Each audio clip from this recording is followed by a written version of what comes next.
হেফাজতের সমাবেশে মামুনুল হক, আমেরিকার ছত্রছায়ায় ফিলিস্তিনিদের ওপর গণহত্যা চালাচ্ছে ইসরায়েল। ইসরায়েলের হামলা বন্ধে জাতিসংঘকে কার্যকর পদক্ষেপ নিতে হবে, বলছেন ইমরান সালেহ প্রিন্স। জানাবো শুল্ক ইস্যু, ট্রাম্পকে চিঠি দিয়ে 3 মাস সময় চাইলেন ডক্টর ইউনূস।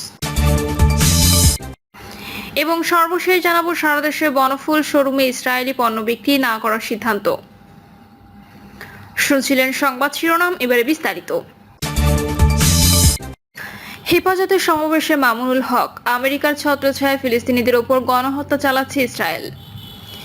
ফিলিস্তিন আজ একটি কবরখানায় পরিণত হয়েছে বলে মন্তব্য করেছেন হেফাজতে ইসলাম বাংলাদেশের যুগ্ম মহাসচিব ও ঢাকা মহানগর সেক্রেটারি মামুনুল হক। তিনি বলেছেন, অবৈধ রাষ্ট্র ইসরায়েল গাজায় যে গণহত্যা চালাচ্ছে তা ইতিহাসের সমস্ত নিষ্ঠুরতাকে হার মানিয়েছে। এই জুলুমের নেপথ্য কারিগর হচ্ছে আমেরিকা। মামুনুল হক বলেন, আমেরিকার প্রত্যক্ষ সমর্থন ও অস্ত্রসজ্জায় ইসরায়েল বারবার ফিলিস্তিনিদের রক্তে হোলি খেলছে। আমেরিকা নিজেকে মানবাধিকারের রক্ষাকর্তা দাবি করলেও আজ তাদের মুখোশ খুলে গেছে।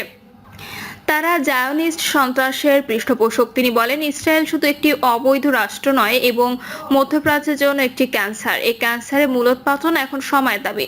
ফিলিস্তিনকে মুক্ত করা মুসলিম উম্মাহর উপর ফরজ হয়ে গেছে। ইসরায়েলের বিরুদ্ধে বৈশ্বিক লড়াই ছাড়া মুক্তি নেই। সংহতি সমাবেশে হেফাজতে ইসলামের অন্যান্য নেতারা বলেন, ফিলিস্তিন কেবল ইতিহাস নয়, এটি মুসলিম উম্মাহর হৃদয়ের স্পন্দন। এই ভূমিকে আল্লাহ পবিত্র আখ্যা দিয়েছেন। এখান থেকে নবীজি এর ইসরা ও মেরাজ শুরু হয়েছিল। এই মোবারক ভূমিকে ধ্বংস করতে ইসরায়েল যতই চেষ্টা করুক সফল হবে না।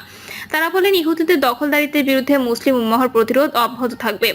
রাসূল ভবিষ্যৎবাণী করেছেন, একদিন মুসলমানদের একটি দল এই দখলদারদের বিরুদ্ধে যুদ্ধ করবে এবং বিজয়ী হবে। ইনশাআল্লাহ সেই দিন আর বেশি দূরে নয়। ফিলিস্তিন হবে বিজয়ীদের ভূমি, আর ইসরায়েলের কবরও সেখানে রচিত হবে। এর সময় বক্তারা বিশ্ব মুসলিম উম্মাহকে ইসরায়েল ও তার মিত্র সব রাষ্ট্রের পণ্য বর্জনের আহ্বান জানান। ভারত প্রসঙ্গে বক্তারা বলেন, ভারতের হিন্দুত্ববাদী মোদী সরকার একের পর এক মুসলিম বিরোধী পদক্ষেপ নিচ্ছে। ওয়াকফ সম্পত্তি আইনের সংশোধনের মাধ্যমে দেশটির মুসলমানদের ধর্মীয় প্রতিষ্ঠান, মসজিদ, মাদ্রাসা ও এতিমখানাগুলোর উপর দখলদারিত্ব প্রতিষ্ঠার চেষ্টা করছে। হেফাজতে ইসলাম এরও তীব্র প্রতিবাদ জানায় এবং মুসলিম নিপীড়নের বিরুদ্ধে ভারতের বিরুদ্ধেও আন্দোলন চালিয়ে যাওয়ার অঙ্গীকার করে। ইসরায়েলের হামলা বন্ধে জাতিসংঘকে কার্যকর পদক্ষেপ নিতে হবে, বলছেন ইমরান সালেহ প্রিন্স। বিএনপি যুগ্ম মহাসচিব সৈয়দ ইমরান সালেহ প্রিন্স বলেছেন, গাজায় ইসরায়েলি আগ্রাসন চলছে। মুসলিম উম্মাহকে ঐক্যবদ্ধভাবে বিশ্বব্যাপী প্রতিবাদ বিক্ষোভে ইসরায়েলের আগ্রাসী শক্তির মোকাবিলা করতে হবে। ফিলিস্তিনি নারী, পুরুষ ও শিশু সন্তানদের উপর বর্বরোচিত ইসরায়েলি হামলায় বিশ্ব মানবতা চুপ করে বসে থাকতে পারে না। অবিলম্বে ইসরায়েলের হামলা বন্ধে জাতিসংঘকে কার্যকর পদক্ষেপ নিতে হবে। ইমরান সালেহ প্রিন্স দেশের পরিবর্তিত পরিস্থিতিতে তৃণমূল নেতাকর্মীদের ঐক্যবদ্ধ থাকার আহ্বান জানিয়ে বলেন, দেশ ও জাতির মুক্তির জন্য দীর্ঘ লড়াই সংগ্রামের পর ফ্যাসিবাদের পতন ঘটলেও এখনো পরিপূর্ণ বিজয় অর্জিত হয়নি, বরং ষড়যন্ত্র চক্রান্ত চলছে। তাই সবাইকে ঐক্যবদ্ধ সতর্ক থেকে পরিপূর্ণ বিজয়ের জন্য কাজ করতে হবে। বর্তমান সরকারকে দ্বিধা ও সংশয়ের মধ্যে না থেকে এবছরের মধ্যে নির্বাচন আয়োজনের আহ্বান জানিয়ে তিনি বলেন, জনগণ নির্বাচনের জন্য মুখিয়ে আছে। জনগণের চাহিদা উপেক্ষা করার সুযোগ নেই। শেখ হাসিনা জনগণের চাহিদা উপেক্ষা করতে গিয়ে গণশত্রুতে পরিণত হয়েছিল। এই বিষয়টি মাথায় রেখে অন্তর্বর্তী সরকারকে কাজ করতে হবে। নির্বাচন প্রলম্বিত করার জন্য দীর্ঘদিন অন্তর্বর্তী সরকারকে ক্ষমতায় রেখে অসৎ উদ্দেশ্য বাস্তবায়ন করতে একটি মহল বিশেষ তৎপর। নিজেদের সুবিধার জন্য তারা জনসম্পৃক্তহীন ইস্যু নিয়ে অহেতুক বিতর্ক সৃষ্টি করছে। নোবেল বিজয়ী ডক্টর মোহাম্মদ ইউনূসকে বিষয়টি অনুধাবন করে তার সরকারে পূর্ণ নিরপেক্ষতা বজায় রেখে দ্রুত নির্বাচনের রোডম্যাপ দিতে হবে। অন্যথায় জনগণের চাপে বিএনপিকে তার পথ খুঁজে নিতে হবে। দলীয় নেতাকর্মীদের উদ্দেশ্যে প্রিন্স বলেন, ঘরে ঘরে বিএনপির বার্তা পৌঁছে দিতে হবে। জনগণের সাথে নিবিড় সম্পর্ক করতে হবে। এজন্য বিএনপির সকল কর্মকাণ্ডের সব শ্রেণী পেশার মানুষকে সম্পৃক্ত করতে হবে। মনে রাখতে হবে, বিএনপি জনগণের দল। জনগণের মধ্যে বিএনপির ভিত অধিকতর শক্তিশালী করতে হবে। দলের মধ্যে কেউ যদি বিপদগামী হয় তাদের বোঝাতে হবে, সংশোধন না হলে সে যত ত্যাগী নেতাই হোক না কেন দল থেকে আশ্রয় দেবে না। উল্টো তার বিরুদ্ধে সাংগঠনিক ব্যবস্থার পাশাপাশি আইনগত ব্যবস্থাও নেওয়া হবে। শুল্ক ইস্যু, ট্রাম্পকে চিঠি দিয়ে 3 মাস সময় চাইলেন ডক্টর ইউনূস। বাংলাদেশ থেকে রপ্তানি পণ্যের উপর আরোপিত পাল্টা শুল্ক কার্যকরের সিদ্ধান্ত 3 মাসের জন্য স্থগিত রাখার অনুরোধ জানিয়ে যুক্তরাষ্ট্রের প্রেসিডেন্ট ডোনাল্ড ট্রাম্পকে চিঠি পাঠিয়েছে প্রধান উপদেষ্টা অধ্যাপক ডক্টর মোহাম্মদ ইউনূস। চিঠিতে বলা হয়, বাংলাদেশকে 3 মাস সময় দেওয়া হোক যাতে আমদানি বাড়িয়ে এবং শুল্ক কাঠামো সংস্কার করে একটি ভারসাম্যপূর্ণ বাণিজ্যিক সম্পর্ক গড়ে তোলা যায়। চিঠিতে ডক্টর ইউনূস বলেন, আপনার অভিষেকের পরপরই আমি আমার উচ্চ পর্যায়ের প্রতিনিধি পাঠিয়ে জানিয়েছি যে 17 কোটি মানুষের দ্রুত বর্ধনশীল বাজারে আমরা যুক্তরাষ্ট্রের পণ্য আমদানি উল্লেখযোগ্যভাবে বাড়াতে আগ্রহী।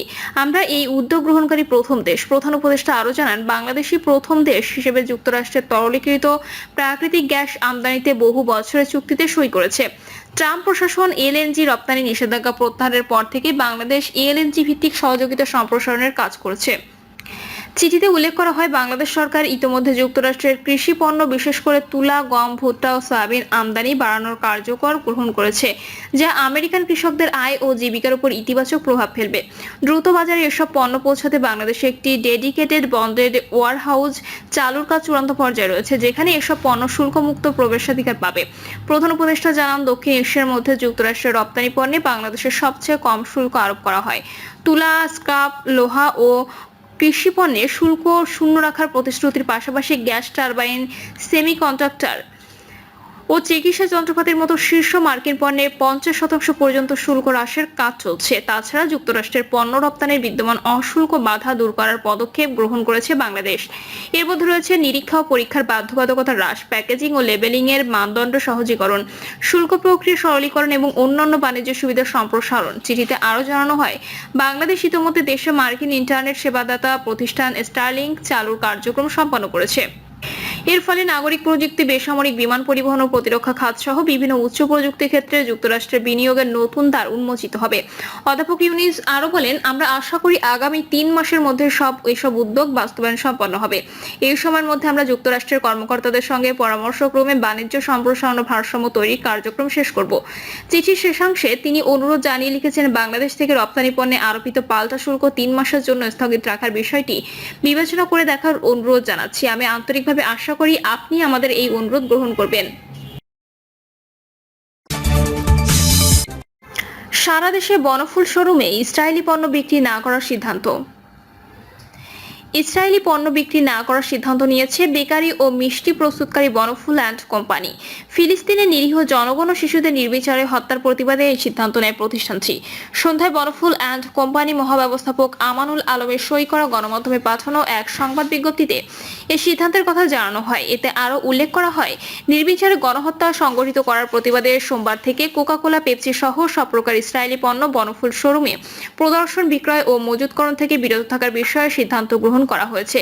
এই সিদ্ধান্ত অনতিবিলম্বে বাস্তবায়নে সবার সার্বিক সহযোগিতা কামনা করেন প্রতিষ্ঠানটির মহাব্যবস্থাপক। উল্লেখ্য, the world stops for Gaza কর্মসূচির মাধ্যমে বিশ্বের বিভিন্ন প্রান্তে বসবাসকারী মানুষ ইসরায়েলি আগ্রাসনের বিরুদ্ধে প্রতিবাদ জানাচ্ছে। প্রিয় দর্শক, এই ছিল এখনকার সর্বশেষ সংবাদ। আপডেট সব সংবাদ পেতে চ্যানেলটি সাবস্ক্রাইব করে বেল আইকনটি ক্লিক করে রাখুন।